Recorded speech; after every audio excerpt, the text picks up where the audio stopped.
Pertanian itu tidak identik dengan sekedar kotor, sekedar hitam, ya kumuh, dengan hasil yang tidak menjanjikan. Saat ini tidak begitu. Petani itu akan bisa menjadi kaya, bahkan petani akan masuk surga pertama kali istilahnya. Kenapa?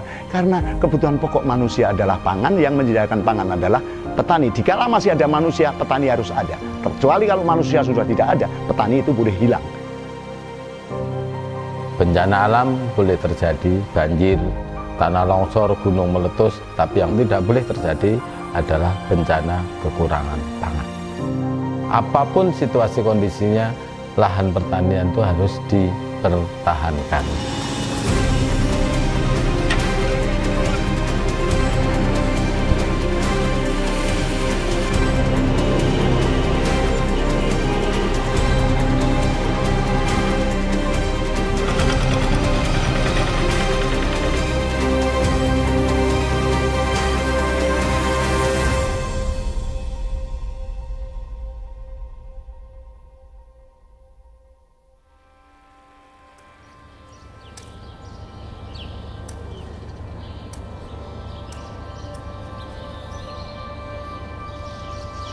Pertanian ini dari masa ke masa, ini adalah satu sektor yang kemudian sangat dibutuhkan keberadaannya, aktivitasnya, produknya ini oleh masyarakat, utamanya dalam rangka pemenuhan kebutuhan pangan masyarakat.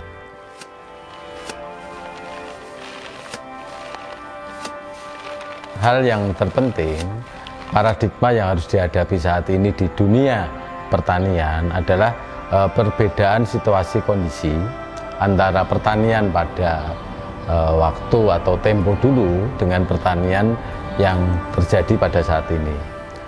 Pastinya kebutuhan pangan pada saat itu dikaitkan dengan jumlah penduduk dan lain-lain. Ini kan tidak sebesar yang sekarang. Kemudian waktu itu daya dukung lahan ya ini masih sangat clear, baik secara luasan maupun secara kualitas, yang belum menggunakan pupuk-pupuk yang kimiawi, kemudian pestisida kimiawi. Tapi pada saat itu kondisi pertanian ini sangat clear dan bisa memenuhi kebutuhan dari masyarakatnya. Kemudian senyampang dengan perkembangan zaman saat ini, penduduk yang harus dilayani pangannya oleh pertanian dalam arti luas ini kemudian juga semakin besar. Sementara lahannya dari tahun ke tahun ini selalu berkurang. Bahkan di daerah Istimewa Yogyakarta ini rata-rata 150 sampai 250 hektar per tahun ini alih fungsi ke atau di luar sektor pertanian. Jadi lahannya semakin sempit, masyarakat yang diberikan pelayanan untuk pangan itu semakin besar. Nah ini yang kemudian menjadi permasalahan saat ini.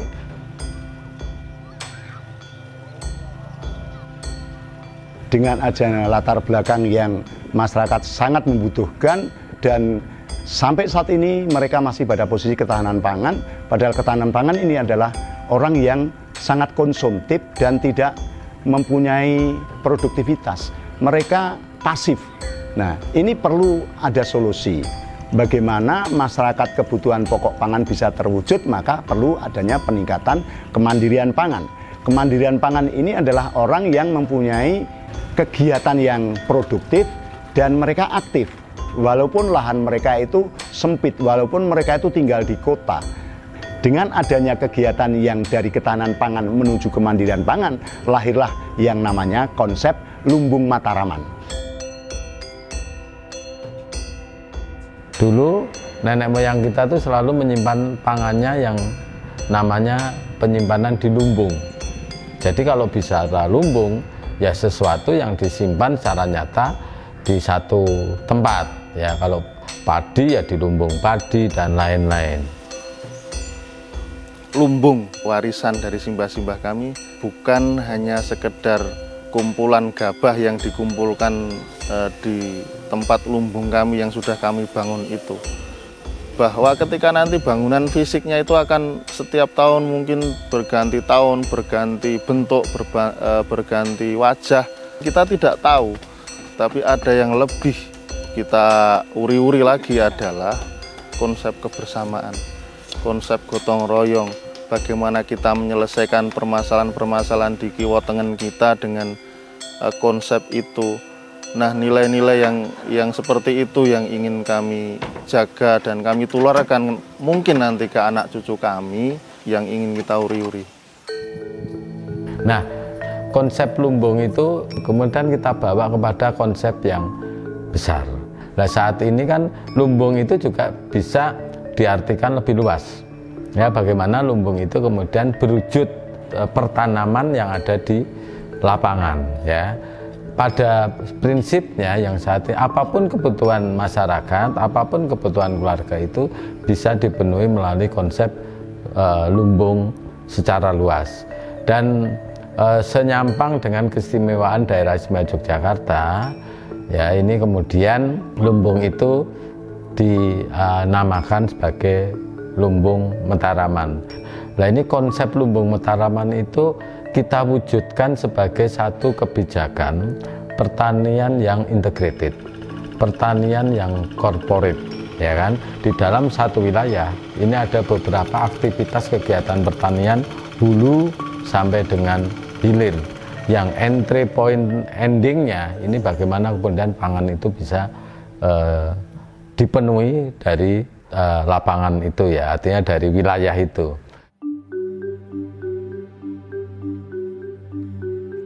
Lumbung Mataraman adalah sebuah pemodelan yang sebetulnya ini sudah dilakukan oleh para tetua kita tempo dulu, di mana para orang tua kita mengatakan among tani dagang layar, artinya mereka bertani dan juga berdagang.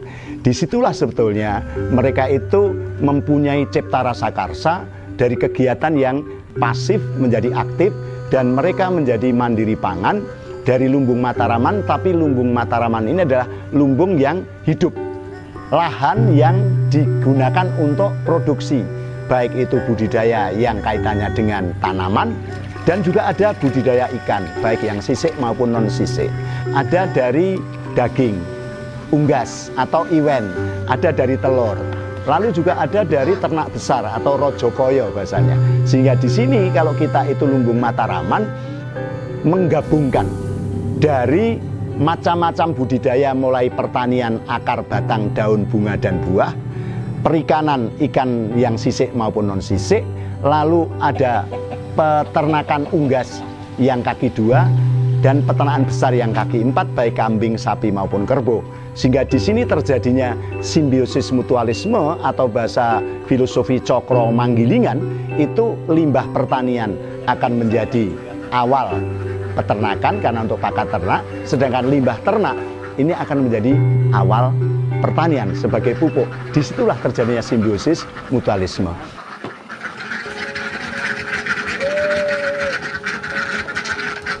Konsep kami yang pertama, kita menciptakan lokus, ya, lokus atau wilayah yang akan dikembangkan. Dari situ kita lihat potensinya, apa yang paling potensi di situ.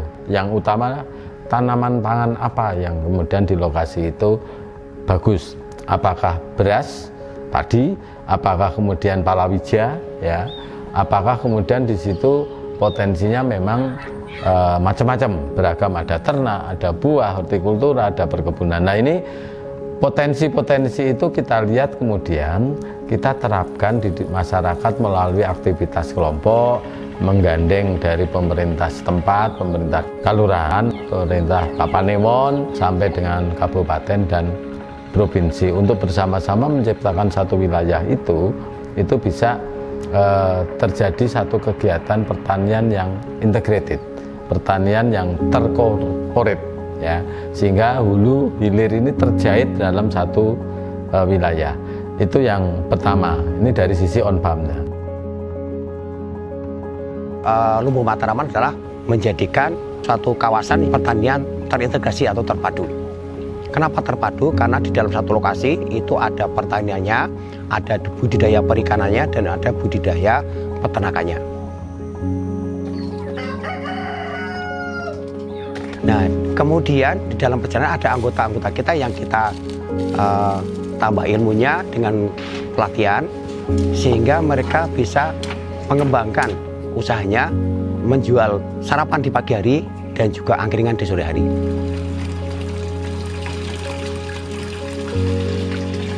Memang di sebuah kelompok tani itu harus ada yang bisa dijual di harian, mingguan, bulanan, semesteran, dan tahunan.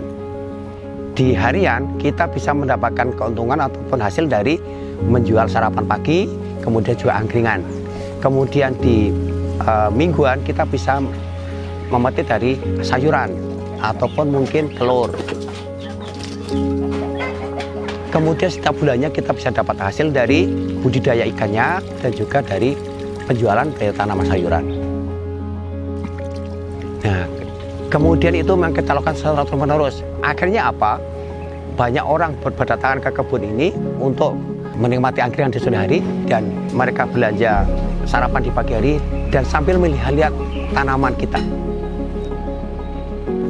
Kemudian bahwa setiap hasil yang kita panen, misalkan kita panen sawi, kemudian panen cabai, panen terong dan tomat, itu benar-benar kami sedekahkan, berbagi kepada anggota dan warga masyarakat, sehingga benar-benar apa yang kita lakukan itu benar-benar memberikan manfaat bagi masyarakat sekitar kita dan masyarakat di kelompok tani di Desa Groboko pada khususnya.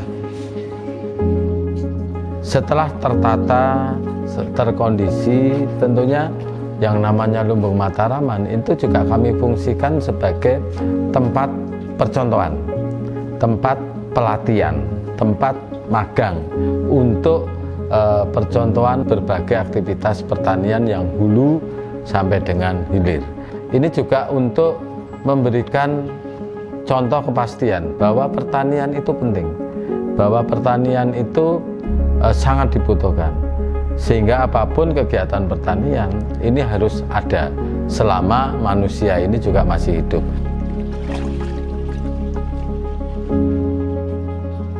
Ternyata dengan apa yang kami lakukan ini, dengan luas tanah 600 meter ini, benar-benar program Lumbung Mataraman bisa kita terapkan dan memaksimalkan hasilnya. Bahkan di tempat ini juga menjadi tempat rujukan bagi akademisi dan juga sekolah-sekolah formal untuk edukasi, belajar bagaimana bertani, bertanam, budaya pertanian, kemudian budaya perikanan dan peternakan di KTD Groboko ini. Mudah-mudahan seperti yang kami lakukan ini bisa dicontoh atau bisa diedukasi oleh masyarakat luas, karena dengan lahan sempit di kota pun tetap bisa kita menjadi tempat yang nyaman, pertanian yang terintegrasi atau terpadu. Kemudian dari sisi off-farmnya, di situ juga kami dampingi bersama-sama dengan dinas terkait yang lainnya, bagaimana kemudian pangan itu dibentuk, diciptakan menjadi pangan-pangan yang lebih bernuansa modern, yang lebih menarik. Kemudian dari produk hulu, kemudian menjadi produk olahan, lokus itu yang namanya Lumbung Mataraman, ini sekaligus juga untuk penjualan atau berfungsi sebagai showwindows. Ya, siapa yang mengerjakan itu semua? Di back office-nya, di belakangnya itu adalah para petani, kelompok wanita tani, dan lain-lain.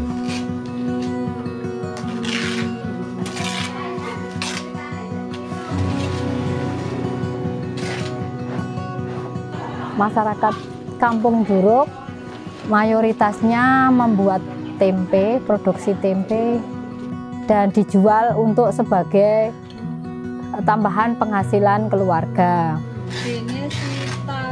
Dengan itu pula kami membentuk kelompok wanita tani Rahayu yang anggotanya sejumlah 23 orang, dan kami mencoba membuat inovasi tempe dijadikan aneka olahan berbahan tempe.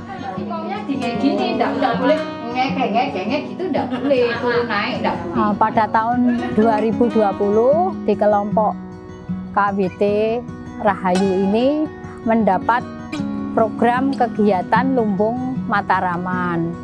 Nah, lumbung Mataraman itu sebenarnya ada falsafahnya, yaitu nandur opo sing dipangan, mangan opo sing ditandur. Kita menanam itu pupuknya dari kita sendiri. Kita tidak beli, tidak perlu membeli pupuk kimia yang pupuknya dari kotoran hewan, kambing, ayam, dan itu akan kita rasakan tanaman yang kita tanam itu benar-benar organik, benar-benar sehat, baik untuk di badan kita. Kemudian juga kita berkembang, hasil kita itu lebih bisa kita jual sebagai tambahan penghasilan kita. Dari kelompok wanita Rahayu Juruk ini, sejak ada lumbung Mataraman itu kami berinovasi lagi, membuat olahan dari bayam Brasil, yang bayam Brasil itu mudah ditanam di mana saja tempatnya karena tidak perlu penanganan perawatan yang intensif, sangat cocok untuk ibu-ibu KBT karena perawatannya sangat mudah, dan dengan itu pula kami menjadi banyak berkembang lebih maju, bisa berinovasi, mengembangkan olahan pangan dari hasil pertanian. Kita juga meng-create lumbung Mataraman itu juga sebagai tempat wisata, ya khususnya yang wisata yang berorientasi kepada minat khusus, special interest, ya. Jadi orang berwisata yang sekaligus ingin belajar terkait dengan pertanian dalam arti luas, dan disitulah kemudian kami ini menginisiasi, ya, supaya pertanian itu berjalan dengan baik, dengan sustain, kekinian, dan sekaligus juga bisa memberikan jaminan perbaikan ekonomi, pemenuhan kebutuhan ekonomi bagi masyarakatnya. So easy to grow and good for the health. Yeah. Dengan adanya lumbung Mataraman itu pula, kami bekerja sama dengan Tour and Travel yang ada di Yogyakarta. Itu kita mengadakan edukasi wisata yang di sini para wisatawan itu bisa mempraktekkan atau ingin tahu bagaimana caranya membuat satu tempe dan membuat keripik bayam Brasil. Garlic, coriander, and then salt. Jadi kelompok kami itu sejak adanya lumbung itu semakin tambah maju, baik pengetahuannya, baik keterampilannya, baik juga untuk penghasilannya. You can say enak sekali. Enak sekali. Enak banget. Ya, banget. Nah, dengan adanya lumbung Mataraman yang sekarang digalakkan dan diprogramkan di daerah istimewa Yogyakarta menjadi program dari Dinas Pertanian dan Ketahanan Pangan sejak tahun 2016 dan sampai saat ini, benar-benar ini menjadi kegiatan yang berkembang sehingga masyarakat kita bisa lebih meningkat kesejahteraannya kalau kita ini benar-benar didukung oleh program pemerintah, sehingga di sini terjadinya manunggaling kawula Gusti atau bahasanya adalah rencana di bawah tuntunan dari atas ini terjadi. Kesejahteraan masyarakat akan bisa terwujud, maka harus menjalankan yang namanya Hamemayu Hayuning Bawono atau melestarikan alam dan isinya dengan budidaya, pertanian, peternakan, dan perikanan. Untuk bisa Hamemayu Hayuning Bawono, maka masyarakat petani maupun masyarakat yang ingin budidaya harus meningkatkan kemampuannya dalam filosofi di Yogyakarta namanya mangasah mingising budi. Itu adalah peningkatan ilmu, peningkatan kemampuan, belajar dan belajar, maka ini akan meningkatkan kemampuan petani sehingga petani ini akan menjadi tambah ilmunya. Nah, dari situlah maka pentingnya kita harus mempunyai hati yang bersih di dalam kita melakukan apa saja, karena prinsip kita adalah apapun yang kita lakukan adalah ibadah. Sehingga di sini yang namanya memasuh malaning bumi atau membersihkan hati ini sangat penting di dalam konteks bertani menurut tuntunan Tuhan. Bertani menurut tuntunan alam, bertani menurut tuntunan hati kita. Itulah yang dimaksud dengan lumbung Mataraman, sehingga konsep lumbung Mataraman itu ada yang sejak dulu sebetulnya sudah dilakukan oleh para tetua kita. Jangan sampai terputus, cecikal, bebakal, tertinggal. Kita mulai untuk kita menjadi model dan besok akan menjadi warisan.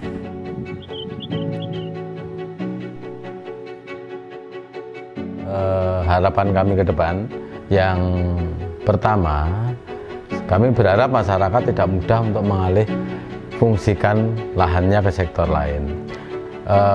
Modal pokok dari sebuah kegiatan pertanian itu adalah lahan.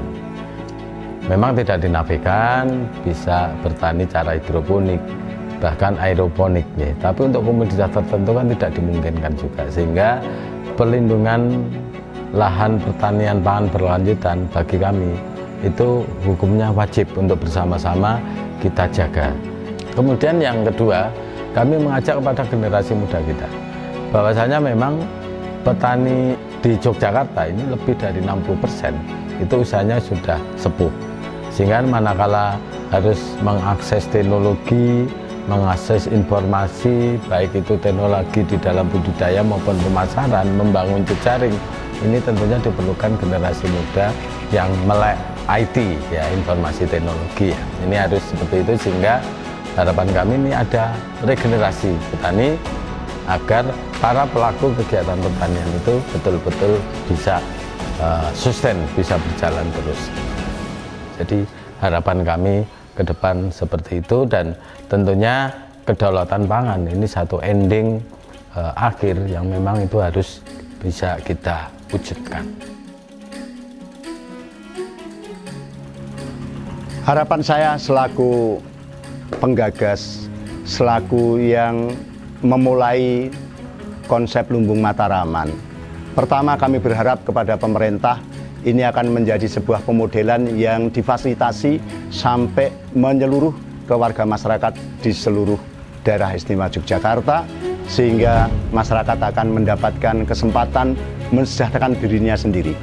Harapan saya kepada masyarakat, jangan berhenti untuk belajar, semangat, dan menciptakan produktivitas, sehingga kita akan menjadi orang-orang yang tidak hanya bertahan, tapi kita akan menjadi orang-orang yang mandiri pangan. Bahkan kita akan menjadi orang yang berdaulat atas pangan. Pentingnya kita bersama bersepakat untuk berbuat dengan prinsip holubis kuntul baris. Semangat, merdeka!